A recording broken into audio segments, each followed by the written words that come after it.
si tu fais partie de ces gens qui ont toujours le ventre gonflé, et pire, que tu fais partie des gens à qui on fait la réflexion de savoir constamment si t'es enceinte alors que rien à voir, t'as juste trop bouffé, c'est que cette vidéo est faite pour toi. Alors pourquoi je t'en parle et pourquoi on en parle sur cette chaîne, parce que ça va être une conversation un peu, voilà, pas super agréable, c'est parce qu'en fait moi j'ai été sujet de ballonnement pendant des années, j'ai vraiment appris à dealer avec et aujourd'hui je n'ai pratiquement plus de ballonnement. Donc ça a été vraiment une petite victoire personnelle parce que j'arrive à les déceler très vite, à comprendre d'où ça vient et à les stopper sur les jours qui suivent s'il y a un jour où j'en ai beaucoup. Donc vraiment, voilà, j'espère en venir à bout parce que je déteste ça. Et dans cette vidéo, je vais un peu t'expliquer d'où ça vient et comment essayer de les arrêter directement. Alors déjà, on va faire la part des choses. Il y a deux types de ballonnements, ceux que tu as directement, qui sont les ballonnements rapides, et ceux qui sont plus lents, qui arrivent généralement entre 1 à 6 heures après, par exemple, l'alimentation ou après la prolifération de bactéries dans ton intestin. Donc ça vient après. C'est ceux qui sont un peu plus durs à aller travailler, à éviter, mais en tout cas, sur les rapides, vous pouvez avoir un impact direct. Alors la première chose, vous en doutez bien, c'est de l'air que vous allez faire rentrer dans votre ventre, qu'on appelle l'aérophagie, donc qui vient par exemple des pailles, qui vient du fait que tu parles en mangeant, qui vient du fait que tu manges trop vite. Donc tout ça peut avoir un impact direct sur les ballonnements parce que tu vas amener de l'air dans ton ventre. Donc là, on parle pas vraiment de bactéries, on parle vraiment de ce ventre gonflé d'air en fait, et il n'y a rien d'autre dedans. Donc il y a déjà des petites choses que tu peux faire en place au quotidien. Essaye de manger lentement, essaye de pas parler pendant que tu manges, essaye de pas faire autre chose parce que le cerveau, il est pas conditionné à faire deux choses. Donc essaye que quand tu manges, tu te concentres sur le fait de manger, même si c'est beaucoup plus agréable de parler en mangeant, mais pas en tout cas pendant que tu mastiques et que tu avales. Tu parles après, tu reprends de l'air après, mais en tout cas pas pendant que tu es occupé à manger. Et puis les pailles, évidemment, c'est à éviter. En parlant des pailles, si tu es addict aux boissons gazeuses, je pense à paille parce que j'imagine vraiment le shaker avec la paille ou la boisson gazeuse avec la paille. Donc vraiment évite les boissons gazeuses, ça a un impact direct. Gaz égale gonflement. Et tout ce qui s'ensuit lié au gaz, vous vous en doutez bien. Donc voilà, c'est vraiment quelque chose, si tu as l'habitude d'en boire tout le temps, et qu'en plus t'es dérangé par les ballonnements, c'est une des premières choses que tu vas devoir arrêter, évidemment. Autre chose, c'est les aliments qui sont directement fermentables. Donc il y a des aliments comme ici, je pense par exemple aux choux, aux crudités, aux oignons, c'est des choses qui, parfois, chez moi, ont un impact direct, où je le sens tout de suite, et que je commence à être ballonnée, parce que ça fermente tout de suite, en fait, dans le système digestif, et ça n'a même pas besoin d'aller jusqu'à l'intestin, et vraiment une énorme fermentation pour que ça se ressente. Donc déjà, si tu es sujet à ça, tu arrêtes ce genre d'aliments, et tu te renseignes sur tous les aliments que tu pourrais consommer qui en contiennent, qui feront peut-être évidemment la différence. Autre chose d'important, c'est de ne pas mastiquer des aliments qui sont trop gros. Donc pense à les découper, vraiment comme pour les enfants. Tu découpes, tu manges des petites portions par petites portions et tu vas voir que ça fait déjà une bonne différence parce que tu vas un petit peu moins mâcher.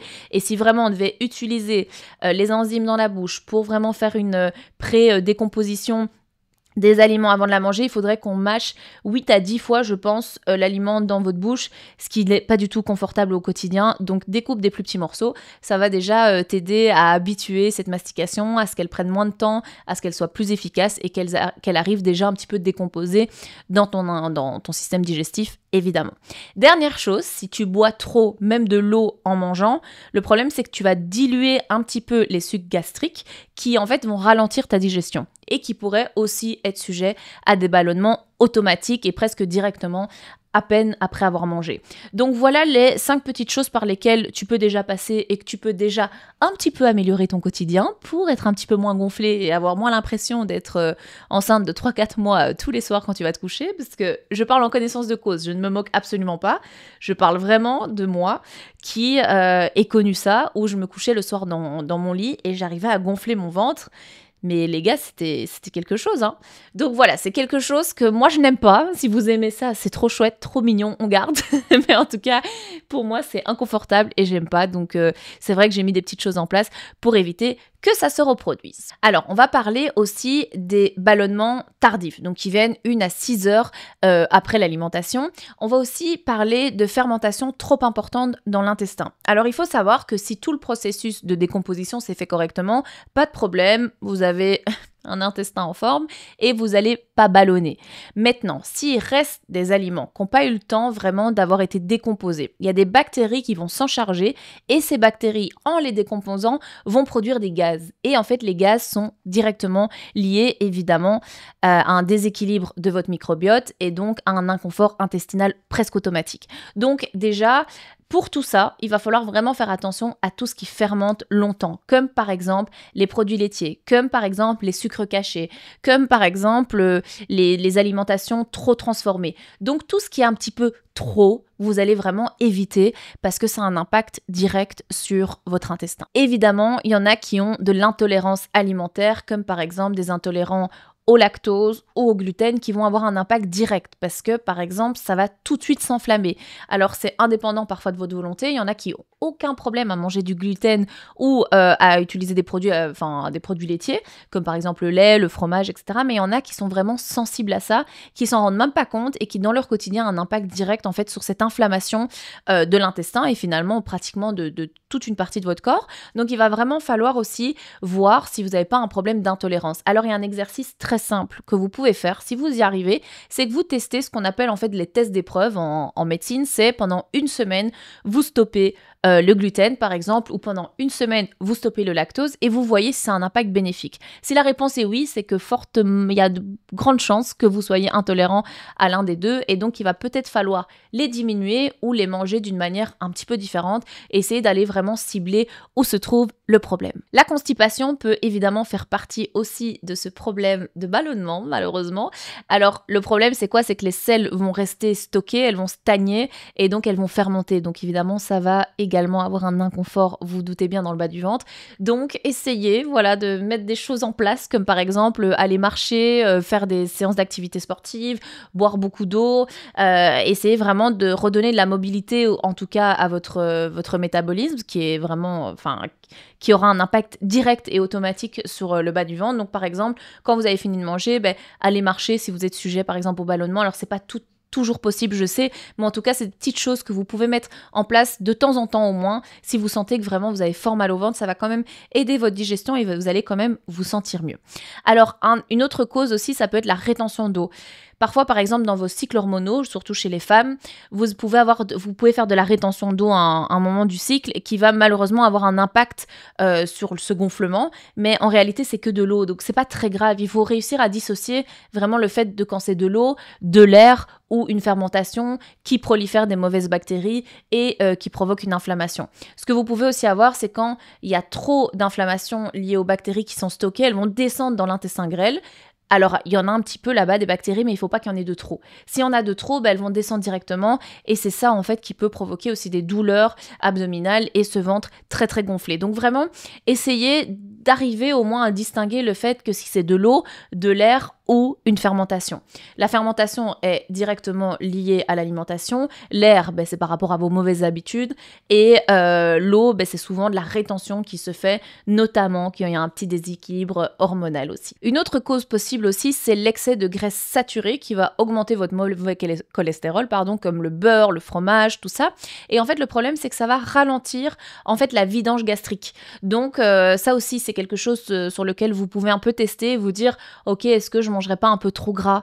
Est-ce que là, je ferai pas en sorte d'essayer d'un petit peu de diminuer ces graisses saturées à outrance que je mets dans mon quotidien et qui auraient un impact direct sur ces ballonnements.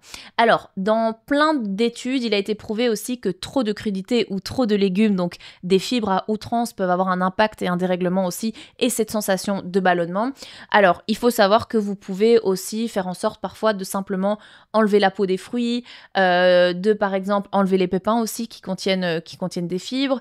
Moi, les légumes, ça me provoque zéro ballonnement, donc c'est vraiment à voir chez vous si ça en provoque et quelle alternative vous pouvez trouver, comme par exemple faire des soupes, des veloutés, des bouillons, des choses peut-être qui seront un peu plus douces dans un premier temps. Ce que vous pouvez faire aussi, c'est par exemple si le gluten ou le pain a un impact direct sur cette sensation de gonflement, parfois le fait de griller votre pain va en fait figer les fibres et elles vont être plus cassantes et elles vont aider à une meilleure digestion.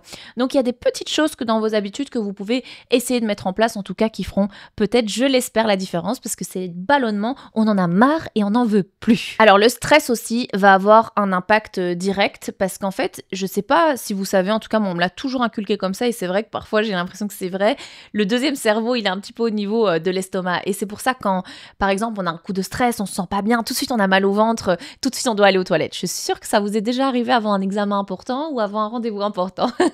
Donc cette sensation qu'on peut avoir dans le bas du ventre peut être liée automatiquement au stress. Pourquoi? Parce que le stress va venir surexciter en tout cas ce système digestif, et donc tout va se faire un peu plus vite et tout va se faire de manière un peu moins décontractée et optimisante pour votre digestion, et donc ça a un impact direct aussi sur le stress et le ballonnement. Donc essayez d'être le plus détendu possible, essayez de pas manger quand vous êtes stressé, ça aussi ça peut vous aider, et vraiment faites descendre de ce stress au quotidien qui, j'espère, va un jour disparaître de vos mauvaises habitudes, parce que c'est vraiment pas quelque chose au quotidien qui est bon pour la santé en tout cas. Alors si tu es toujours dans cette vidéo et que ça te plaît, n'hésite pas à liker et t'abonner, parce que vraiment ça fait vivre la chaîne, je regarde tous les jours et ça me fait vraiment plaisir, donc n'hésite pas à le faire en tout cas, voilà, je serai touchée, c'est mon petit cadeau du jour. Alors dernière chose que je vais vous dire dans cette vidéo, c'est un petit peu les petites choses que moi j'ai changées dans mon alimentation, qui ont un peu fait la différence, comme par exemple prendre du yaourt avec des probiotiques. Donc vous lisez simplement, il y a des probiotiques à l'intérieur, ça va aider cette digestion, ça va la faciliter aussi. Il y en a beaucoup qui disent que le charbon actif fonctionne très bien et en fait a pour impact de prendre les gaz, et donc cette sensation de ballonnement diminue aussi un petit peu. Je pense que le charbon actif, il a un impact directement, il est inhibiteur, je pense, de certains médicaments. Donc veillez à faire attention quand même si vous prenez ça, de ne pas les prendre trop proches de vos médicaments au quotidien, ou voilà, si vous avez un traitement spécifique, vous voyez si les deux peuvent convenir et peuvent aller l'un avec l'autre. Mais voilà, le charbon peut également aider, mais attention, le charbon actif, dans les effets secondaires, il est noté quand vous lisez la notice. Je ne sais pas si vous lisez toutes les notices, mais lisez-les quand vous prenez des compléments ou des apports comme ça supplémentaires à votre alimentation. Je sais que ça peut aussi avoir un impact direct sur la constipation, qui n'est pas notre ami au niveau des ballonnements. Donc voilà, essayez toujours que quand vous décidez de mettre quelque chose en place, une nouvelle habitude, essayez que ça n'en déséquilibre pas une, c'est ça qu'il faut vraiment retenir dans cette vidéo. J'espère que ce contenu vous plaît. En tout cas, n'hésitez pas à me laisser un petit commentaire si vous avez 2 minutes pour ça, et moi je réponds pratiquement à tous les commentaires, donc on papote un petit peu sous le post et ça continue à faire vivre la vidéo. En tout cas, je te souhaite une excellente journée. Si jamais tu as besoin d'un suivi dans le coaching sportif et dans l'alimentation, tu n'hésites pas à m'écrire, tout est informé en description et on prendra contact l'un avec l'autre pour peut-être t'aider à changer de vie, sait-on jamais.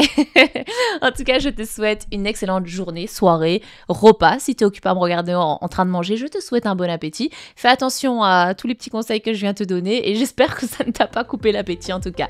Je t'embrasse et je te dis à bientôt. Fais danser ce qui vibre en toi, tu es plus puissante que tu ne le crois. Belle au-delà des miroirs, ton glow illumine chaque regard.